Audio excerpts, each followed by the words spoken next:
The morning it all began. The air tasted like the end of summer, hot and thin, like someone had left the oven door open, and I found a single burned leaf caught in the fence wire, like a tiny burnt flag. I remember that moment because it was the last quiet thing I could remember for a long time. After that, everything got loud: calls, trucks, men's voices that had the calm of people who'd already decided what they were going to do before they showed up. My name is Hank Mercer. I used to run into burning houses for a living. I fixed other folks' mistakes with a hose and a ladder. I knew how quickly a small wrong move could become a wall of fire. I thought that knowledge would keep my family's orchard safe. I was wrong. We called the place Mercer Hollow because it had that old feel, a scrubby acre of apple and pear trees that my wife and I planted one spring after a long marriage and a bank loan. It wasn't muck, no vineyard, no farmhouse fit for a magazine, but it was ours. My daughter, June, grew up in those trees.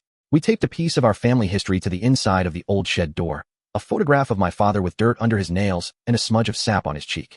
That shed held deeds, letters, a wooden box of the kind of small things you're afraid to lose until they're gone. That box had my wife's handwriting on the lid. I could name you each tree by the scar on its trunk or the way it leaned to the west. You get attached to things when you plant them. They become part of the rhythm of your breathing. Maple Ridge Homeowners Association had been a storm cloud on our horizon for a couple of years, little bureaucracy that ballooned. When the developers finished a cluster of cookie-cutter houses up the hill, the HOA formed, and with it came rules, fines, community standards, and a board that seemed to treat minor disputes like precinct wars. The president was a woman named Evelyn Parksharp, buttoned shirt, a smile that never reached her eyes. She ran a tight schedule and liked tidy answers. She liked to say, "It's for the community," as if that excused anything. There was also Ralph Kent, the vice president, who had a way of chuckling when people worried, the kind of chuckle that meant someone else would pick up the tab for whatever mess came next. It started with a notice, a small printed thing that's supposed to be harmless. Brush disposal community burn day. The HOA scheduled a controlled burn, they said, to clear brush on the common lands. They said they'd notify the county. They said they'd follow all safety protocols. They did not. The county had issued a burn ban that week. The wind was a fickle, dry thing. It could turn a controlled burn into a wildfire in the space of a cigarette flick. I typed out a polite email to Evelyn. I didn't want to be that guy right away, but you know how attachment works. You love what you've built, and you want someone else to see how much it means. I told her about the burn ban. I told her about how close our trees sat to the common land, and I referenced the letter from the county, mandatory restriction in effect. I asked for proof the burn was permitted. I saved the sent email. They turned up the following morning with drums and a crew and an uneasy confidence. Men with work gloves and a supervisor with a clipboard. The supervisor mumbled something about emergency clearance and handed me a small laminated card that wasn't signed by anyone I'd recognize. Evelyn smiled across the way, like a woman who'd rehearsed being kind. I held up the county letter and she squinted, then said, "We've coordinated this with the proper authorities, Hank. We'll keep it down." That phrase, "keep it down," is what people say when they don't want to be pinned down to anything precise. It's soft sounding, but it carries a weight. We'll do what we want. I can be reasonable. I am a reasonable man. So I walked the perimeter. I made a video from the back deck. I filmed the cruise with my phone. I called my neighbor's kid to fly a drone up for a wider view. You keep records because it's how you make truth. You don't always think you'll need them, but when something goes wrong, records are the skeleton you can hang an argument on. The wind came in the early afternoon. It's funny how weather gets described like character in those TV shows, a change in the pattern, a low front moving through, but when you're living it, it's not metaphor, it's threat. It slid in with a hiss and made the air taste like paper. The supervisor lit the first pile, and at first it was just smoke, like someone had started a barbecue, and then a piece of burning leaf caught on the fern by the fence, then another, then a smear of embers riding the breeze. We scrambled. I threw empty buckets. 2 teenage boys from down the street got hoses. June came running with the old garden pump. The crew said they'd already put out the flare. They told us to stand down. Standing down is for people who don't know how flames think. There is no dramatic split-second moment in most of these things, no cinematic lone fireball. It's a stack of small oversights. A drum not fully covered. A spark landing on a dry patch overgrown with years of unattended grass. A gust. The flame found the fence line like it had been invited. My irrigation system sputtered. Someone had disconnected the main to run a power tool earlier that week and never reattached it. The shed door took fire first. I remember the sound of the hinges weakening. I remember June's scream, which lodged itself behind my ribs and never completely left. By the time the county trucks arrived, then the smoke was a column. You could see from the highway the orchard was a throat of heat, and the old wooden box with my wife's handwriting was beginning to smolder.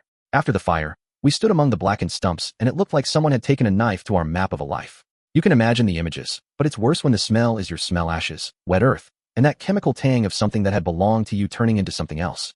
I sat on the front step and let the world move around. Meth County investigators, the TV vans, the neighbors who wanted to help, and those who wanted to see what angle they could get. Evelyn and Ralph stood in the crowd, shoulders in that same posture people take when they want to seem neutral, on artful neutrality that hides a hand reaching for a ledger. They tried the early moves, an apology that read like a press release, a "we are investigating" that contained no real investigating, an offer of a settlement that amounted to a check too small to cover even a fraction of what was lost. For the community, Evelyn kept saying. She offered to pay for replanting assistance if I would sign a waiver. You learn very fast who values your story and who values a short sentence on a balance sheet. I wasn't angry at first. Anger came later, like hunger. The first thing I felt was a slow, cold assessment. What are my options? Which doors do I open? Which ones do I shut? That's when Caleb showed up. Caleb was a retired county fire marshal I'd worked with on and off for years. He was older than me by a decade, the kind of man whose face looked carved by weather and who carried a flashlight like a weapon. Caleb believed in paperwork the way other men believe in prayer. He came with an old shoulder bag of catalogs of precedent, of calls he'd answered, of things he'd seen. He watched the burned trunks, then he watched me, and he said, "You did what you could. Now let's do what we have to." He gathered what evidence we had. The drone footage, my emails, the neighbors' videos, the county's burn ban notice. And then he did something I wish everyone would do when they're heard told the truth about how things actually happen in bureaucracies. People in power make decisions for benefit, not always for safety. That's their calculus. The rest of us make our own. The more we dug, the uglier the underbelly became. The HOA hadn't filed for an exception. The coordinated plan Evelyn had shown me was a glorified checklist signed by a volunteer who'd been sworn in for a single meeting and then forgotten. But more than clerical sloppiness, there were patterns, payments to contractors who lived 3 counties away, vendor invoices that were vague, a budget that favored maintenance with no receipts. It was the sort of thing that smells like mismanagement and greed. Cheap labor, unpaid permits, corners cut. Then came the intimidation. I'm not one for conspiracy theories, but when a black pickup started parking outside the shed at night, when envelopes with no return addresses arrived with thin, veiled threats about making trouble, it takes on a different shape. A neighbor's motion-activated camera picked up a truck idling, lights off, the driver staring at the house with the patience of someone waiting for the right time. We filed reports. The county investigator, Lieutenant Morales, a solid woman with precise words, told us to log everything. Evidence is how you make the simple case unignorable, she said. We did. One of the pivotal moments came when a landscaper who had worked on HOA properties, a man named Jordan, came forward. He was young and nervous and had the sort of hands that showed heavy work. Jordan said he'd been told to make the burn look quick, to start small piles, and then to leave. He had recorded a voice memo on his phony and offhand conversation with a board member about getting it done before the inspectors come through. The voice flat and casual, and then a laugh. It's funny how the human voice can be damning when it carries no awareness of the weight of what it says. We played that clip for Lieutenant Morales, and she went quiet. Her face said what the law later wrote. Negligence, recklessness, possibly criminal behavior when you ignore an active ban and it ends with property and lives at risk. We filed suit. Civil first, then criminal charges followed as the county's report found sufficient cause. Courtrooms neatify human chaos into bullet points times stamped emails, chain of custody for a water pump, photographs of charred ledger paper, but inside me it felt like the old orchards were the real witness. I could taste the testimony like cold iron. I found that telling the story in a courtroom is a strange thing. You have to make every breath count and every memory precise. You rehearse what you remember until memory and performance start to look alike. That part was the hardest, trying not to let grief spill into things that need the hard edges of evidence. Evelyn had a lawyer with a voice like a smooth door closing. He spoke of collective good and unforeseen circumstances. Ralph claimed ignorance, something people say when the paper trail points to their desk. They offered the settlement again, larger this time, precise and mealy, but it still didn't cover the emotional ledger. How do you put the smell of an apple tree into a check? How do you account for the ledger in a wooden box that held your children's first drawings and your grandmother's recipe for pie? There is a number you can put on a cost, but there's only the absence left where the thing used to be. The courtroom scenes are the ones people imagine when they think of drama, the judge leaning forward, the prosecutor laying out a timeline like a string of beads, but the moments that hit me hardest were smaller. Jordan on the stand, face tight, talking about how casually a man had said, "We'll sweep this under," how he had laughed at the thought of a small fine. There was a moment when the prosecutor played Jordan's phone recording and the room went still. You could hear the tape, and then the sound of someone's smugness turning into a legal trap. The board members' faces tightened. There's a particular joy that the honest sometimes take in seeing a lie caught in its own voice. What happened in that courtroom could have gone either way. Justice is not always a straight arrow. The jury deliberated like they were carving a path through fog. We waited in the hall, breathing in the distant smells of coffee and court polish, and when the foreman read the verdict, liability, negligence, damages awarded, somebody started to cry, and it wasn't just me. It was neighbors who had been scared into silence, volunteers who had tied saplings in the days after the fire, the boy who'd flown the drone and watched the orchard burn in his footage. The jury's decision felt like a hinge swinging back into place.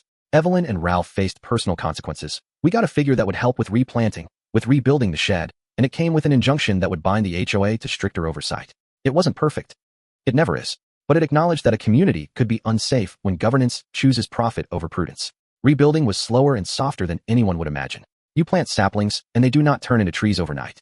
June and I planted together tiny sticks tied to stakes, labels flapping like hopeful flags. The community showed up, neighbors with tools, strangers brought casseroles, a few local businesses donated soil and mulch. There was a small festival, the first harvest after the court. That was the day we renamed the corner of Mercer Hollow to Second Chance Grove, which felt a little sentimental and a little practical. We had a plaque placed where the first tree had stood. It read, "Roots Remember." Ralph kept his head down, but ran for a different board elsewhere. The HOA was restructured with people who had the humility to ask questions and the patience to do the tedious work of compliance. There were still neighbors who disagreed with us, who thought we'd dragged the whole neighborhood through the mud for too little gain. There were op-eds that said we'd turned community governance into litigation. And there were late-night calls sympathetic, hostile, curious. The point wasn't unanimity. The point was accountability. If I had to say what the whole thing taught me, I'd say this. Power is comfortable assuming the future will forgive it. It assumes that you'll be too tired or too scared to challenge it. That's why we have to be noisy sometimes, why we keep receipts and make videos and make a fuss. Not because we like the drama. Nobody likes a courtroom unless they're watching someone else's life from the couch, but because facts are heavy and they will sink a lie if given enough time. And sometimes, rebuilding means more than planting trees. It means planting neighbors who know how to hold each other accountable. I won't romanticize it. We had losses that cannot be replaced. The scent of a particular late-season pear in my wife's hand, the one she used to slice thin for pies, was gone. The first batch of saplings that wintered poorly set us back. There were nights when I woke up and could smell smoke for no reason, and then cursed myself for being a man who could read a future in embers. But there were mornings in the spring when a small green leaf would unfurl on a twig, and it felt like proof that the world doesn't always end. That's the thing I told June when she asked if it would ever feel normal again. Normal returns in increments. And sometimes you have to make new normals, construct them carefully, with better nails, stronger brackets, more eye for what's under the floorboards. The thing that surprised me was how many people, when asked, would tell stories about a corner in their life where a small administrative choice upset everything. You can be anti-drama and still insist on documentation. I want to be clear, this isn't a call to picket signs or to turn every communal decision into a courtroom fight. It's a call to simple vigilance. Ask for permits, record communications, take the call from someone who says, "We'll handle it," and save it. And when you think of community, think of it as an agreement, not just a set of perks and yard rules, but a network of obligations. You can live in a place and still be the one who remembers that obligations matter. There are days when I walk the rows and find a tiny twig where a sapling will push itself into being, and I say a little thanks. I say thanks for the people who showed up, for the kid who flew the drone and didn't flinch when asked to testify, for Jordan who did the brave thing and told the truth, for Lieutenant Morales who kept her pen ready. I think about the men who started the burn and how they probably didn't mean to break a life. People make wrong choices, but intent only takes you so far when consequences come calling. If you took anything from this, tell me, where do you stand when a neighbor's decision threatens more than their porch? Would you speak up, or would you let the small things lie? Drop a comment, tell me about a time you noticed something off, whether it was at home or at work, whether it was paperwork or a dangerous shortcut someone wanted to take. Don't be shy. The point of sharing is to build better habits, and better habits start with a conversation. If you like this story, share it with someone who loves neighborhood drama and long afternoons and things that smell faintly of old wood, and sap people who get why a burned leaf can be the loudest sound in a life. And if you take one practical thing away, keep the receipts, keep your videos, make your calls, make the record. That's how you make a small, private truth into something that can stand in public light. We planted new trees this spring. They're small now, their labels flap like little flags, and I like to think they'll remember our care. I like to think they'll keep growing long after politics and lawyers and grudges have been eaten by time. That's what I hope. That's what we're working for.